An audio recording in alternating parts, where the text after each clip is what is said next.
ये मुसलमानों ने सीए लेके लेकर वो भी बरमा दिए, जब जीएसटी के लिए लोगों का वो करा जब बरमा दिए, जब नोटबंदी करी जब बरमा दिए, अब फिर बरमा दिए। सारी दुनिया ही पागल हो गई है। एक बंदा है सियाना बस। जमींदारों के बच्चे 2-2, 2.5-3 किले जिनके पास हैं, 4 है 5 है। हम खुद ऐसे थे कि मारे हमने पता रहा था कि हमारी फसल बिकेगी, हमारे कपड़े आएंगे, नए जूते आएंगे। हमें दूसरों के कपड़े जूते देख लेते वो बढ़िया पहन रहे, हमने भी जब हमारी जीरी कटेगी, गेहूँ कटेंगे, जब हमारे आएंगे, हमने वो टाइम देखा हुआ है। सिर समतला सो रखा, वहाँ खेत में रोटियां खा रखी है, 4 गेल घंटा फोड़ फोड़ कहीं हमारे तक कानून बताओगे क्योंकि किसानों के हित में है। 17-17 घंटे वो शिफ्टा करें, एक जगह तारे दूसरी जगह जा रहे, तीसरी। इतना दुख होया करता मेरे मन में कि ये बच्चे कितनी मेहनत कर रहे हैं, नुक यहाँ बैठ कर कि किसानों के बच्चे विदेशा तक जा रहे, जिनसे पैर रहे, मारोगे गोट काम न हो। कुछ नहीं मांगता किसान, वो अपनी मेहनत करके खास कर उसके अंदर दम है, उन्हें पता है तनी सी मिट्टी में मिट्टी होना है, अपनी मेहनत करके खा रहा, खाने दो भाई उसको, क्यों तुम उसका जीना आराम कर रहे हो? उसको इस कानून की जरूरत नहीं है, नहीं चाहिए उन्हें कॉन्ट्रैक्ट फार्मिंग, चाहे उनकी थोड़ी हो रही घनी हो रही वो अपना करके खा लेंगे, नहीं है जरूरत उन्हें किसी की। जमींदार आदमी बोला हुआ क्योंकि उसने अपनी खेती अपना घर वहीं तक हमने एक दायरे तक सीमित हुआ है, लेकिन जब अपने घर पर डाका डलेगा तो वो कूदेगा, फिर क्या करेगा मर्दा इंसान। और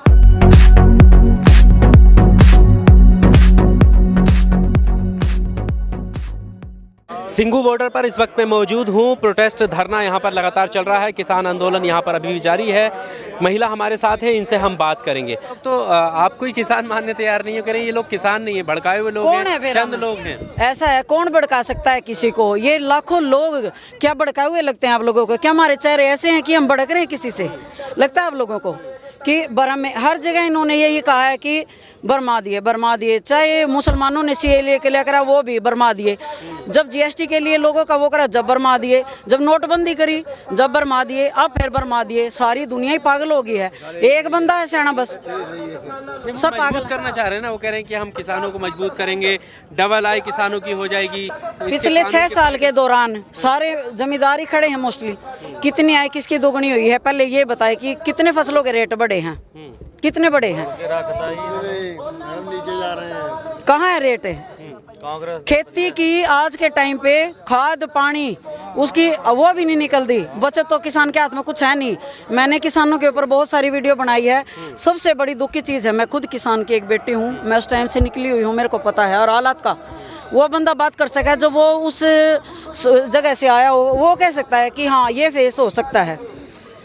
जमींदारों के बच्चे 2-2, 2.5-3 किले जिनके पास हैं, 4 है 5 है। हम खुद ऐसे थे कि मारे हमने पता रहा था कि हमारी फसल बिकेगी, हमारे कपड़े आएंगे, नए जूते आएंगे। हमें दूसरों के कपड़े जूते देख लेते वो बढ़िया पहन रहे, हमने भी जब हमारी जीरी कटेगी, गेहूँ कटेंगे, जब हमारे आएंगे, हमने वो टाइम देखा हुआ है। हमने सिरसम के नीचे गेहूँ काट कर सारी दोपहर यहाँ आता है, एडी तक पसीना आ करता, सिरसम तला सो रखा, वहाँ खेत में रोटियां खा रखी है, 4 गेल घंटा फोड़ फोड़ कहीं हमारे तक कानून बताओगे क्योंकि किसानों के हित में है।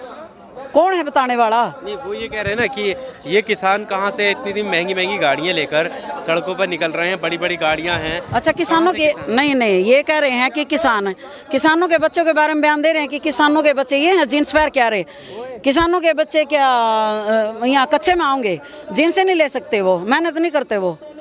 और बाहर के बच्चों में तुम्हारे बच्चे विदेश जा रहे हैं, हमारे बच्चे, मैं खुद कनाडा होके आई हूँ, मेरे को पता है, मेरी बेटी है वहाँ, हमारे बच्चे वहाँ कितनी मेहनत कर रहे हैं कि पूरी 17-18 घंटे वो शिफ्टें करें, क्योंकि उनके पास उन्हें अगर विस्फोट करना हुआ है, उन्हें अपनी फीसा भरनी हुआ है, 7-7 लाख रुपए फीस है 4-4 महीने की, और अपना खर्चा भी निकालना हुआ है। 17-17 घंटे वो शिफ्टा करें, एक जगह तारे दूसरी जगह जा रहे, तीसरी। इतना दुख होया करता मेरे मन में कि ये बच्चे कितनी मेहनत कर रहे हैं, नुक यहाँ बैठ कर कि किसानों के बच्चे विदेशा तक जा रहे, जिनसे पैर रहे, मारोगे गोट काम न। और क्या करना चाह रहे हो? जी नहीं सकता है किसान, जीने का भी अधिकार है कि यह माटी है उसकी, और तो कुछ मांग नहीं रहे वो तुमसे, कुछ नहीं मांगता किसान। वो अपनी मेहनत करके खास कर उसके अंदर दम है, उन्हें पता है तनी सी मिट्टी में मिट्टी होना है, अपनी मेहनत करके खा रहा, खाने दो भाई उसको, क्यों तुम उसका जीना आराम कर रहे हो? उसको इस कानून की जरूरत नहीं है, नहीं चाहिए उन्हें कॉन्ट्रैक्ट फार्मिंग, चाहे उनकी थोड़ी हो रही घनी हो रही वो अपना करके खा लेंगे, नहीं है जरूरत उन्हें किसी की।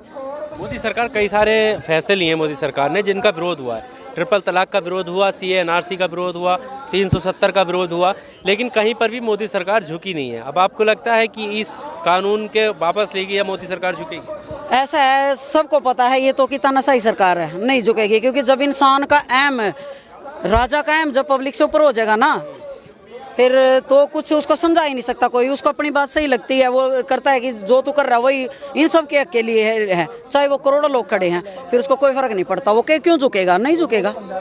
फिर क्या करेंगे किसान? किसानों तो बैठे हैं, अपना हक लेके जाएंगे, कुछ तो दे, एमएसपी तो दे कम तक। ये जब तुम हम एक पानी की बोतल खरीदते हैं, एक चिप्स का पैकेट ले, उस पर भी रेट लिखा हुआ, हर चीज़ पर रेट है एमआरपी, उससे कम हम 1 रुपया दे सकते हैं, दुकान वाला बिल्कुल ना लेवा।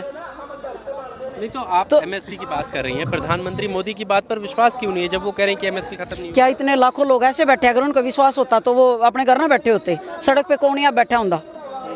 अगर इन लोगों का विश्वास होता, मानना ये लोग बोले हैं, बोले नहीं हैं, ये बोले हैं।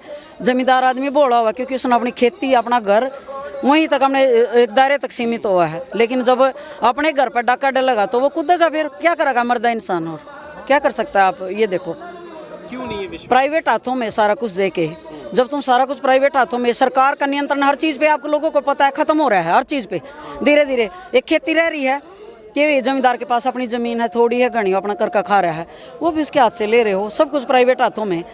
कि ये अंबानी ये नए 1 साल को जियो का नंबर दे के भाई इस फ्री सिम हमारे वर्ग ने मैंने भी अपनी बदल का इस जियो की ले ली थी, और 4 महीने फ्री वो ले चला के 1 साल में मुनाफा कमा गया, और उसके बाद ये देख ले कहाँ जा लिया, सारी कंपनियां ठप करवा दी, वो यहाँ करेंगे, सरकारी मंडियाँ करवा के बंद, सरकारी मंडियाँ हो जाएंगी बंद, आड़ती अपने घर बैठ जाएंगे। और जमींदार की मैं आप लोगों को एक बात बताऊँ, नैन को है प्राइवेट कंपनियाँ, भाई इवा हमने हमारे किसान है, इनके ब्याह है, आ रही बीमारी है, कुछ भी काम आड़ती के दो आधी रात पहुंच जाए, मैंने 20,000 दे, मैंने 30 दे, मैं अपनी बात कह रही हूँ, किसी दूसरे की नहीं, कि मेरे तो 20 दे, 30 दे, 50 दे, आड़ती उन्हें 1.5 दे, उन्हें पता है इसकी फसल आओगी तेरा, कल ना किसका मांगेंगे हैं, कहाँ जाओगे, कौन देगा इनको, कौन देगा? कृषि मंत्री हैं, वो कह रहे हैं कि इस आंदोलन, ये प्रोटेस्ट जो हो रहा है, धरना हो रहा है, इसमें बाहरी ताकतों का इनके साथ मिल रहा है, क्या लगता है? इन जितने लोग खड़े हैं, इनके चेहरे देख के आपको लगता है कि इनके पीछे कोई बाहरी ताकत है? क्यों बोलते हैं फिर ऐसे? जिम्मेदार व्यक्ति हैं। जिम्मेदार व्यक्ति भले ही हों, लेकिन उन लोगों को ये पता है कि उकसाने वाली ये चीज़ की दूसरे का हाथ लगा दो कि वो बंदा उकसा रहा है, चाहे वो विपक्ष है, चाहे बाहर की कोई पार्टी है, वे भड़का रहे हैं। क्या इतने लोग पागल हैं क्या कि कोई तो समझदार होगा, कोई तो उनके कानूनों को समझेगा, सारे तो अनपढ़ नहीं, पढ़े लिखे लोग भी हैं, कोई तो समझेगा ये कानून सही है, कोई भी नहीं समझ रहा। वो लोग समझ रहे हैं जिनसे अपने एसी वाली गाड़ियाँ में चले हैं, एसी वाले कमरे में बैठे हैं और अपने घर बड़े बड़े बंगले में रहे, वो समझ रहे इस कानून को कि सही है। हरियाणा के किसान शामिल हैं? बिल्कुल हैं, मैं हरियाणा से हूँ, करनाल से हूँ मैं, और किसानों की बेटी हूँ। सीएम खट्टर, अब मेरी सुनो बात है, खट्टर का कुछ कहे, मैं हरियाणा से हूँ, करनाल से, और मेरे हरियाणा के किसान क्यों नहीं आ रहे? बहुत आ रहे हैं, हर जगह हैं, मेरे हरियाणा से हैं, देखो क्यों नहीं हरियाणा के, मैं खुद खड़ी हूँ, सबूत बहुत सारे हमारे, और पहुँचेंगे। मैं रिक्वेस्ट कर रही हूँ कि जितने भी मेरे हरियाणा से किसान हैं, मेरी बहनें हैं, पहुँचे।